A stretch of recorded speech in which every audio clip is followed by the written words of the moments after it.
I'm not gonna lie. I seriously don't think that I recall half of what we talked about in the last 20 minutes. I thought we spoke for 40 minutes. I'm not gonna lie. That's the same question. I didn't realize how strong that was gonna be. Really? I'm seriously not. You look so stoned right now. Yeah, You should hit it again. You should hit it again. I can't hit it, so you guys might as well.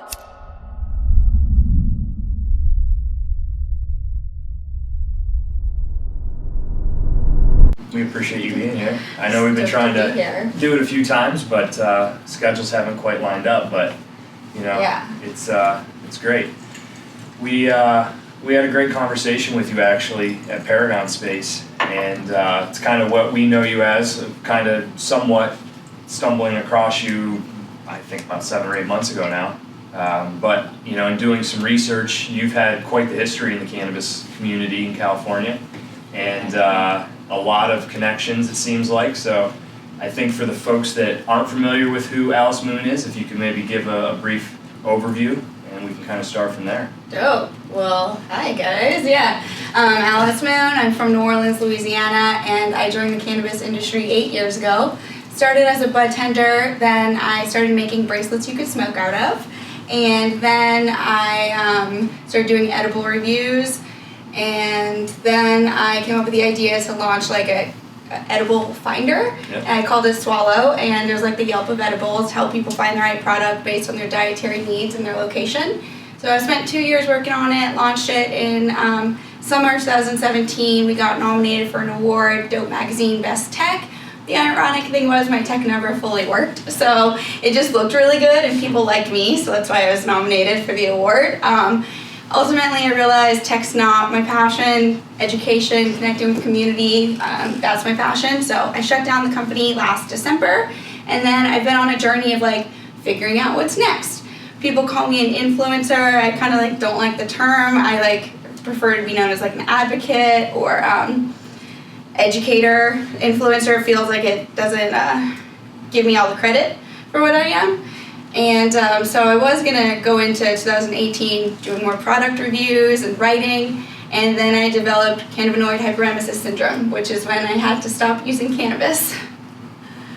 Which is just got to be the hardest thing when it's probably been a big part of your life for quite some time. Yes, so that part really sucked. So we can go, I'll swing back around to discuss what all of that is. So whole crazy year, it has led me to being the PR manager for Paragon. They have a cryptocurrency, a blockchain technology for seed to sale, and then a cannabis co-working space in the heart of Hollywood. And it's a gorgeous space. We're all about community, and we're launching an accelerator program as well. So it's been a really crazy journey.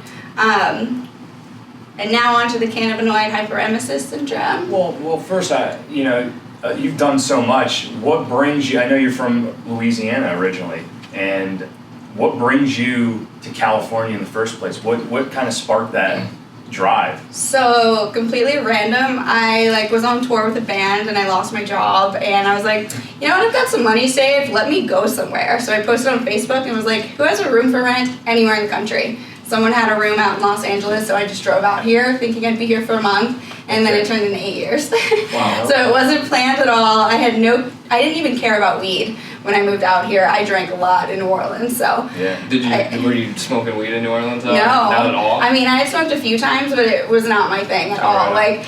I once accidentally broke an ex's bong and was like, oh well, you shouldn't be smoking weed. And so then I moved to California and became the stoner chick. Everyone was like, what the fuck? What happened there? So it was completely random coming out here, and I joined the industry because a girl at the restaurant I worked at was like, hey, I'm trimming some weed. And I was like, that sounds cool. I wanna come trim some weed. Right. And then it just one thing led to the next. And I've got a lot of press from it too. It's all been accidental, but I've been in LA Weekly twice. I was on CNN, Viceland, Vice, Civilized, High Times, probably more that I can't remember. It's all just been from me just networking. being me. Yeah, networking, trying to help the community as much as possible. Like, I like to give as much as possible, and then people really remember me for that. They're like, oh, Alice, she helped me that one time. Or like, oh, wait, she just made me a lot of money. And so it comes back around. And it's kind of funny because it's cornerstone to what you've kind of talked to us about with Paragon and how that community and what we talked about with, the feds locking everybody up. There's enough hate, there's enough negativity, and there's enough room for everybody in this space to get along and be cooperative. So yeah, collaboration over competition is totally. That's what you were saying. I'm gonna steal your quote and start using it because it's not mine. It's everybody's quote. But you're the first one to time. Yeah, it's very important. Like, we have to fight the feds, not each other. So it's like, let's just see how we can help each other. Like at Paragon, you might overhear someone talking. They're like, oh, I've got this problem, blah, blah, blah. And then someone else is like, oh, I faced this problem before. Let me tell you how I can help solve it. Well, it was weird. Last night we did a podcast with Maurice Lee, and, the podcast was great, and he had some of his team in the room, and, afterwards a lot of them are involved in different stuff in the industry as well. And, talking with them for an hour and a half after, we came up with, just so many different ways that we thought we could work together and how gracious they were, and it was just, so refreshing to, get the support from other people that are doing stuff in the industry and not, the negative feedback, Yeah, the drama can go elsewhere. That just slows people down, right. And we're in a developing industry right now. Nobody else is really going to get the experience that we all have right now, except for the people who were around when the internet was the internet, when the internet became a thing. That was freaking crazy and developing and wildness, and that's what we're going through in cannabis right now, and we're all pretty lucky to be in this space, so might as well appreciate it and try to make the best out of it. And to go back to your point, the internet, and it's still how the internet's changing today as the cannabis industry is coming up, together they are, with all the different apps and tech stuff that's going into the industry, they're kind of growing together. True. Very true. And crypto is another thing that is completely changing. In Paragon, we do have our own coin as well. And I definitely wanted to talk to you a little bit more about that because I was... We don't need to touch base on that one too much because that's a whole nother world. All right. Keep it to the canvas. Yeah, now I saw you were at MJ BizCon.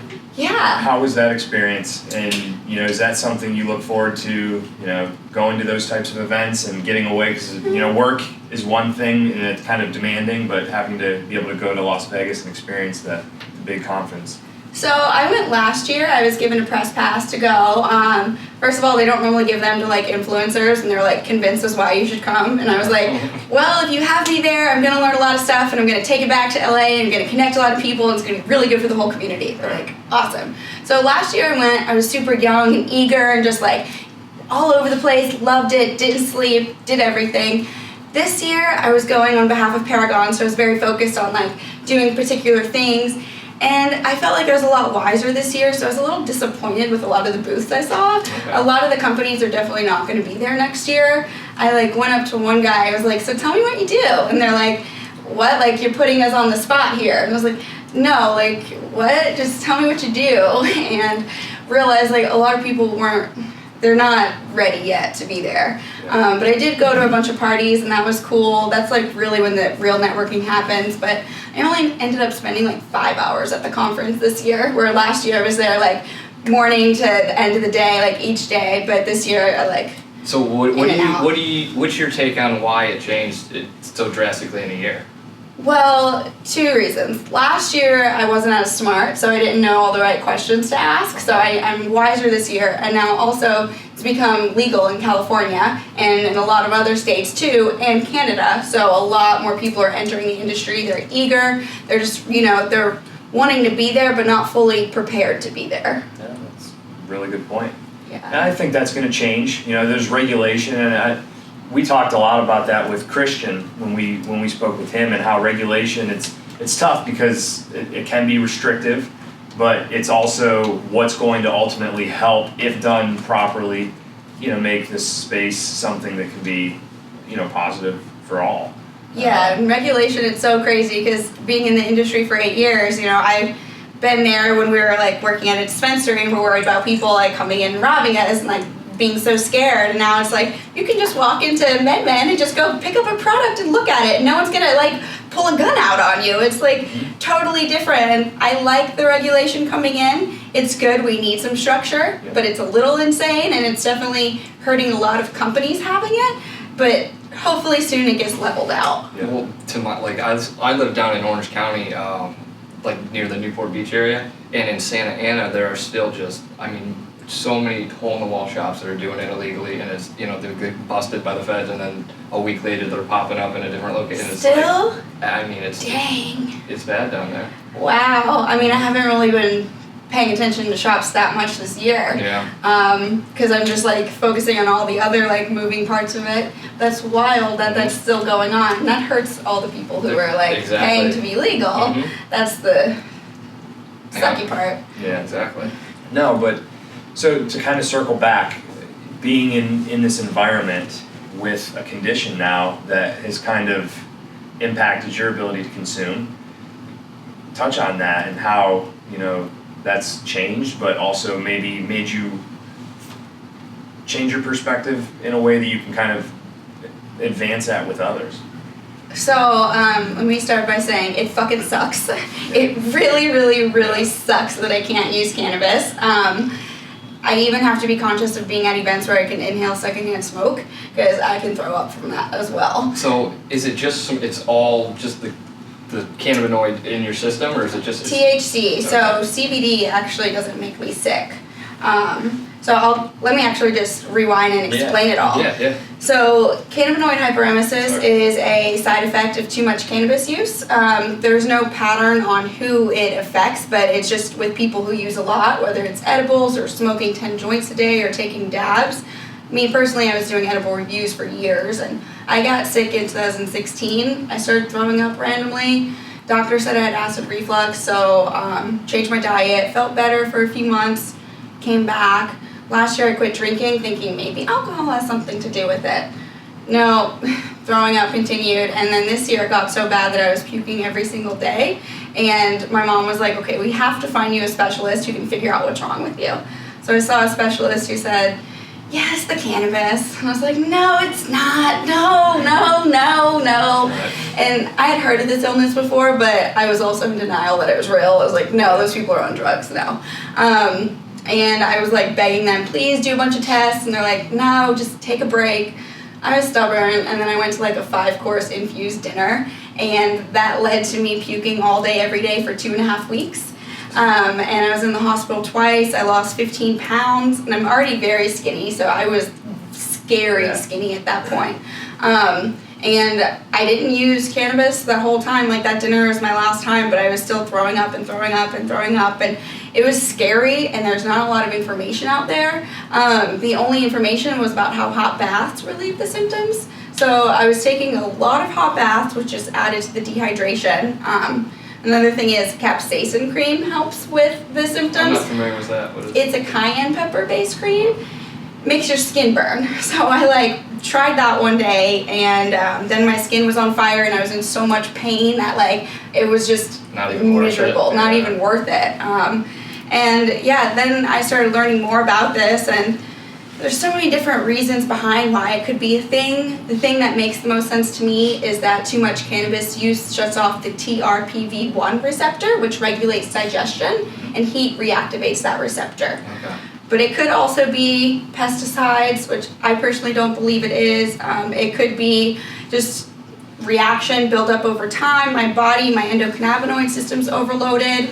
So there just aren't too many studies on this? There's nothing. The only information I can find is from emergency room doctors or from people who've had the experience themselves. Is this something that you might feel passionate about, conducting Yes. these kind of studies? I had actually emailed UCLA when I was sick and was like, please do studies on me, research my body, please. Right. They didn't get back to me. I was literally, use me for science. Don't stop use trying. me, please. I definitely still am down to be a science experiment with it. I mean, going through the process, I was a guinea pig myself, trying to figure out what would work, what I could eat that I wouldn't puke up, everything. I puked up everything, basically. But so then I quit using weed for 3 months.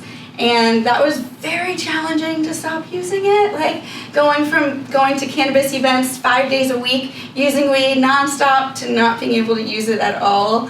My anxiety went up. I was having a lot of nightmares, trouble eating, and just everything kind of just felt a little messed up. It was super stressful.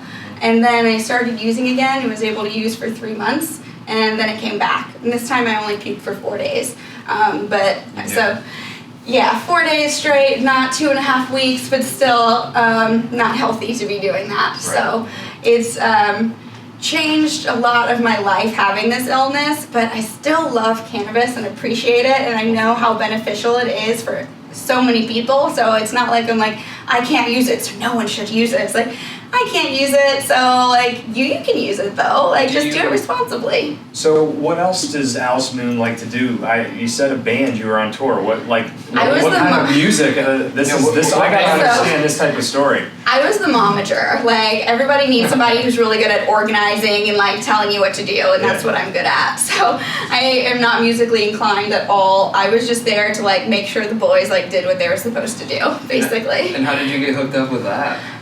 Some friends. Just on, they're like, hey, we're going on tour, you wanna come? Right time, and then I ended up going on a tour with a second band in LA. We went to South by Southwest. I like to organize things a lot, plan and stuff, so those qualities led to that. But honestly, cannabis is my life. When people are like, what do you do for fun? I'm like, I go to cannabis events. So like, okay, but what else? I'm like, that's what I do. I just like to be around people who are in the cannabis industry. Everything in my world is cannabis related somehow. Like, I even have like cannabis socks and a cannabis blanket and, chapstick and this and that. Every part of my life is like infused as much as I can handle. So you see a lot. Sorry, Joe. You actually brought a product that you allowed us to try, which was pretty exciting. Ooh. You see a lot of cool stuff. What products should everybody be on the lookout for? What brands? A shameless plug alert, but I think it's important. You've got a lot of experience. Share what we should be looking for. Well, definitely this item, the Hanu Stone by Vape XL. You guys should totally rip it. It's not on the market yet, but it's so sleek and sexy and great. And the pods that are inside of it are made by Nug. Some of my favorite brands, Candescent. I love their flowers so much. Like, even though I can't smoke it, I will still just sit and smell it because I'm like, oh, it's so good.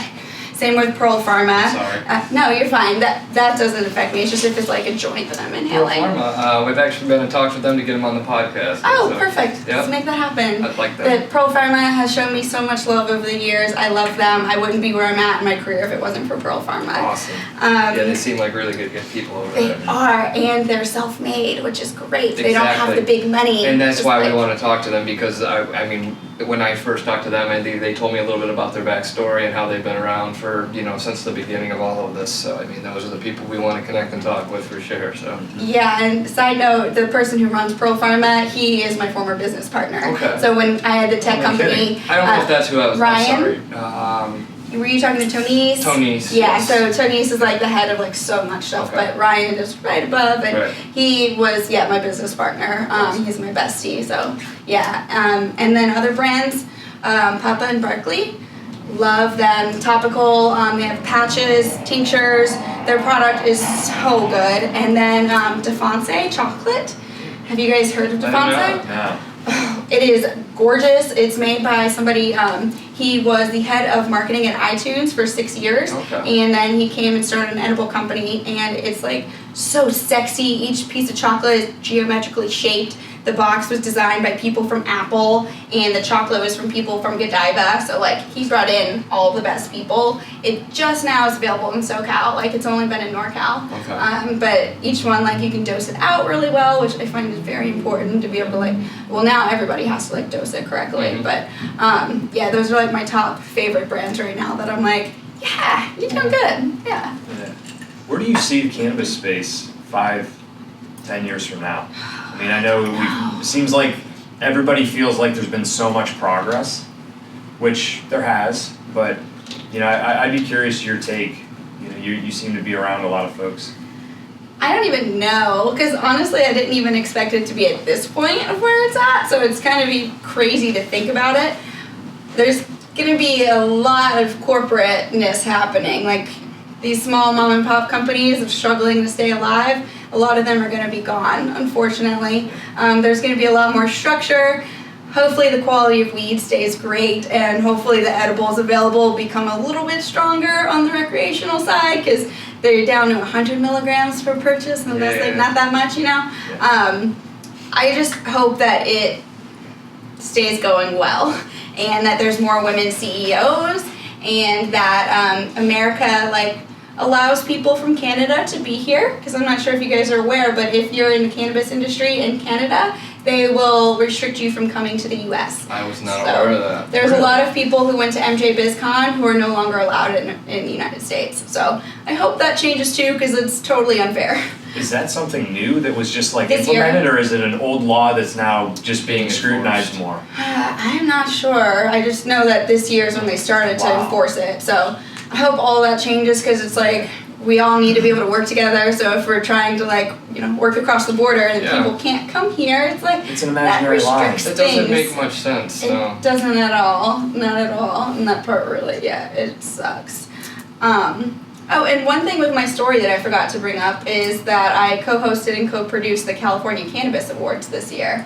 That was the first cannabis event to happen at LA Live. It was at a Microsoft-owned theater, so it was very challenging for us to put it on, because they had to like analyze every single detail of everything we were doing. A lot of planning. They never officially said we could smoke weed there. They were like, we have hip-hop shows here, wink wink. And I'm like, does that mean we can have weed? Please tell me. And that was honoring like people in the industry, cultivators, distributors, delivery, accountant, which a lot of people don't think about accountants, but they're important. They handle all of our money. We kind of had that experience. We met with the Pop Brothers at Law. Great guys. I know you had a lot of experience. That's who won Best Lawyers at our award show. Pop Brothers are amazing. They know what's up. Yeah, and they were talking about accounting and stuff, or no, but just legal. To that point, you know, more than just what's out on the front line, but it's so important for you to be protected, to understand. You know, we talk a lot. There's so much misinformation. Everybody wants to have their opinion, and the laws are constantly changing. It can be extremely blurry. We have a business outside of the podcast that we work in the cannabis space, and it's been a challenge in making sure that we had the right people behind us to make sure we went and spoke and understood what's really going on in the space. That's extremely important. It is, and people don't give them enough credit. Accountants and lawyers, it's like, we need to give them all the love. Pop Brothers won Best Lawyers, and that award show was like kind of historical for cannabis, because, I mean, first of all, it was the first cannabis event at Microsoft, but also we were trying to set the standard for cannabis events, and like we were dubbed the Oscars of weed, which was really dope, and everyone was like, when are you doing the next one? And we're like, let's just like get through this one, guys. But so that one was like, that was another cool part of this year. It was like being able to help produce, and that was on behalf of WebJoint, their point of sale system. I was supposed to just like co-host the show, but then I like to organize and plan, so I came in and like helped produce the whole thing as well. So you got your hand in a little bit of everything, huh? Yeah, I'm just kind of like all over the place, just like figuring it all out as I go, this and that, you know, like, oh hey, that sounds cool, let me do that. And then people are like, okay, sure, let's just do that then. Basically, yeah. Good for you. Well, we appreciate you being here and having the conversation. Where can everybody find you from social media, Paragon, and anything else? Cool. Well, thank you guys so much for having me. Everyone can find me at the Alice Moon on Instagram and Twitter, and my website is alicemoon.la. Cheers.